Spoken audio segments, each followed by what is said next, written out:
Greetings, respected viewers. I'm George from Ireland.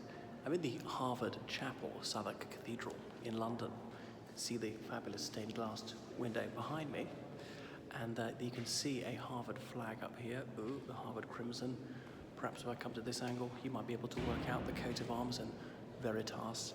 So John Harvard was born here in Southwark, this part of London, which is south of the River Thames.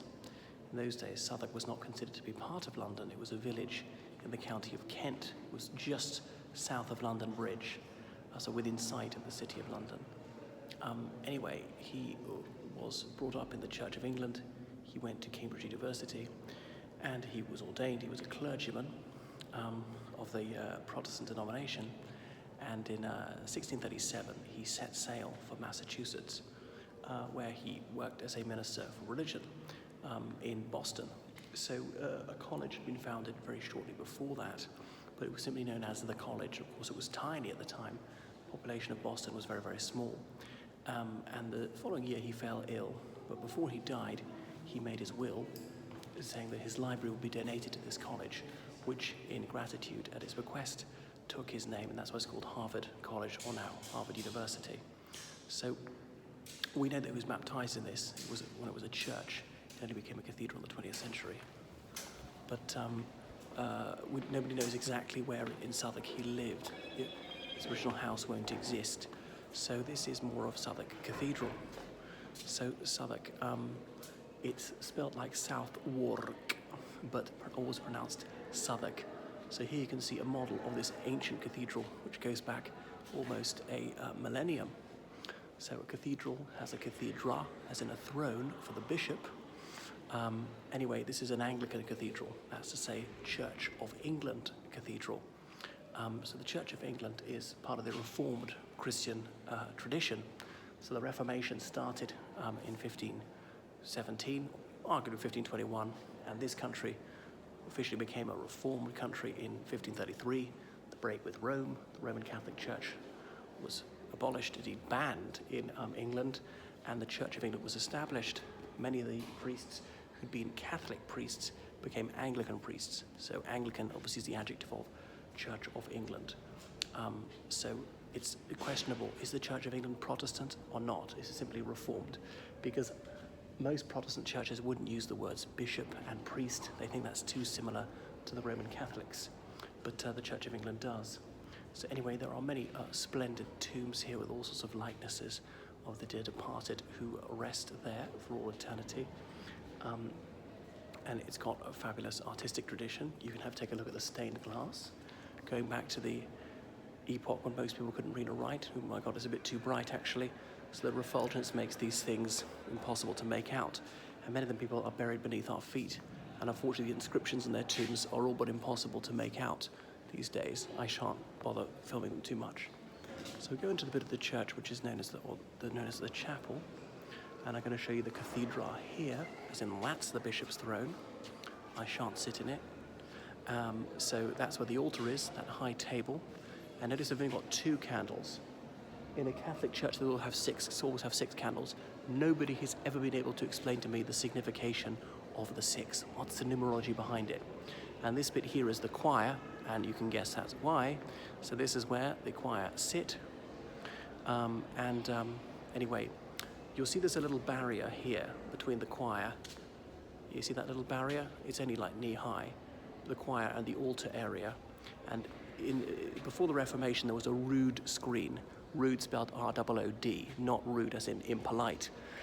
So you could scarcely see what was going on behind it. It's almost a bit like a cage. And the priests, clergy could be up there. The laity, that's everybody who's not a priest, i.e. like me, were not allowed to go there. Obviously, in the Catholic Church, the priest will be facing away from the people. This is not a performance, he's speaking to God, not to the congregation. The Reformation changed that. The Roman Catholic Church, we only changed that in 1962 with the Second Vatican Council, commonly called Vatican II. Anyway, look at all the images of the saints up there, and there you see the Blessed Virgin in the middle with the infant Jesus, and some angels holding candles, and there you see the Lord right at the top, and not very easy to make out. And this is a lectern, as in what you rest the Bible on. And for some reason, the Church of England always has the lectern with an eagle in front of it. And if you look down, you see the eagle. He's strangling a monster. I don't know why, because obviously there are 4 Gospels, and there's a symbol of each Gospel. One of them's got an eagle.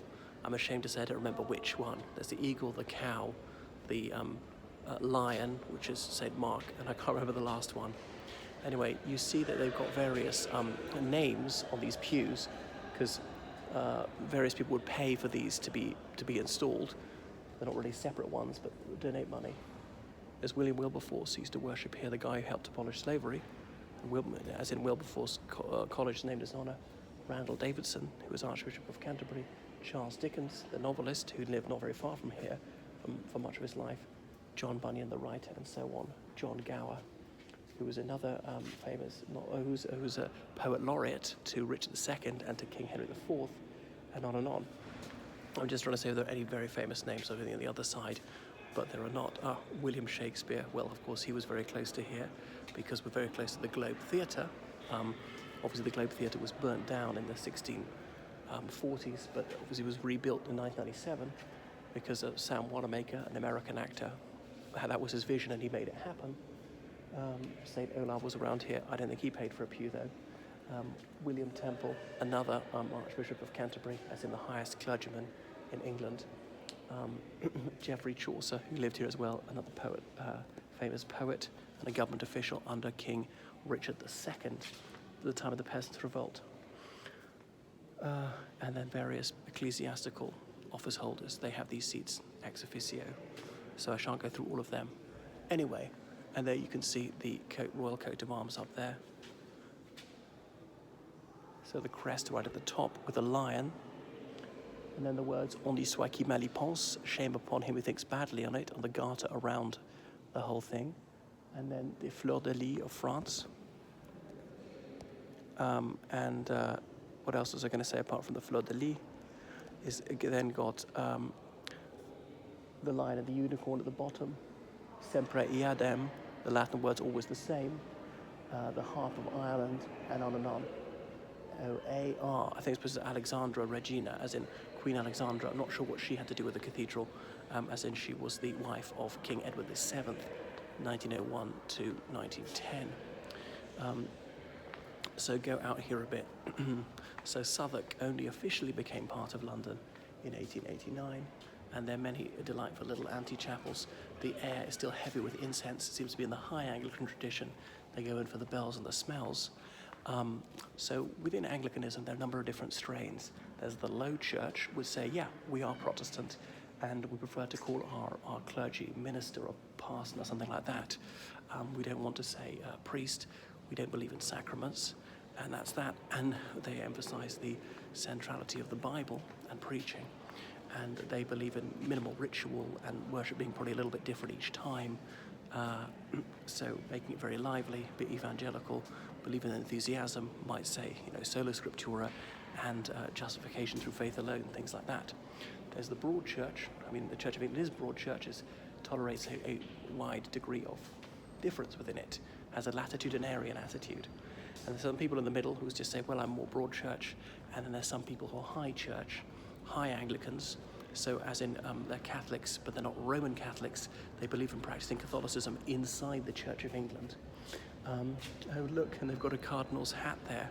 That's obviously a Catholic symbol. You see the Fleur de Lis de France and the 3 lions of England, which were originally lions of Normandy. Since William, the Duke of Normandy, conquered England in 1066, it's been adopted by England, and the English seem to have forgotten that. Anyway, so what else was I going to say about Anglicanism? Yeah, high Anglicans, they would prefer to call their priests. Priests address a priest as father, believe in sacraments, even if not 7 of them, go to confession. They might believe in transubstantiation, even not. They would call it transsignification, and so forth. They would venerate the Blessed Virgin and other saints. There are even Anglican monks and nuns. That was revived in the late 19th century. So in the early 19th century, was the Oxford movement.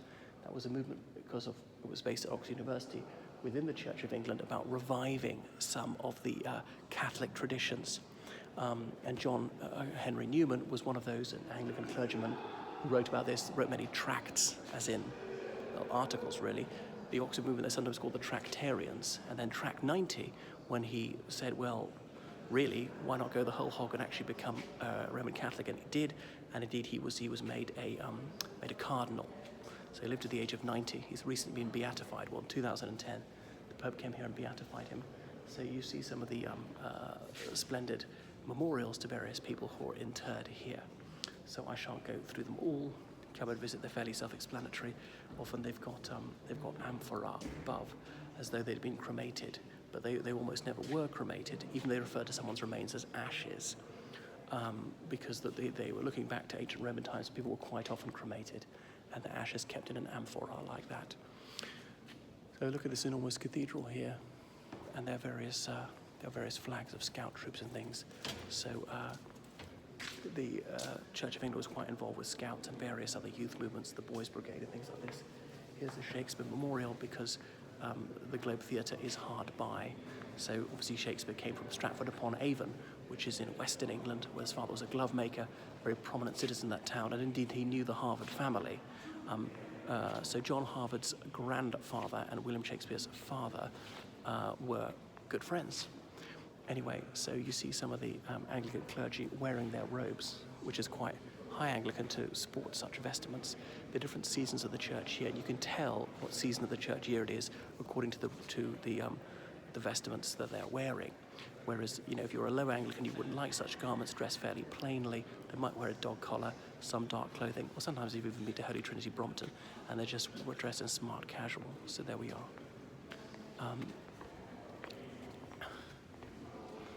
Anyway, one of these splendid medieval memorials to that poet laureate, John Gower, who I mentioned earlier on. I know there's the Gower Peninsula in Wales. I wonder if he's got anything to do with that. Okay, and then there's a very sort of modern art image of the mother and child. And burning candles, which they usually wouldn't do if it was a low church. And I'm not sure I've got this big display about Zimbabwe on here. There we are. So there's quite a significant African community not far away, in the Borough area, in Lambeth, Peckham, places like that, close to Elephant and Castle. So if you want to come here, London Bridge is the best tube station here, probably closer than Southwark. Okay, so that's a lot from Southwark Cathedral. Well worth visiting. It's free of charge. It's not huge, it's very historic. It's enthralling, as I think you'll agree. I suppose it wouldn't count as beautiful, not compared to a cathedral in France or Italy or somewhere like that. So that is enough. Ooh, sorry, you're blinded with that. That is enough from Southwark Cathedral. Okay, so I shall say goodbye now and recommend you visit this place if you're ever here.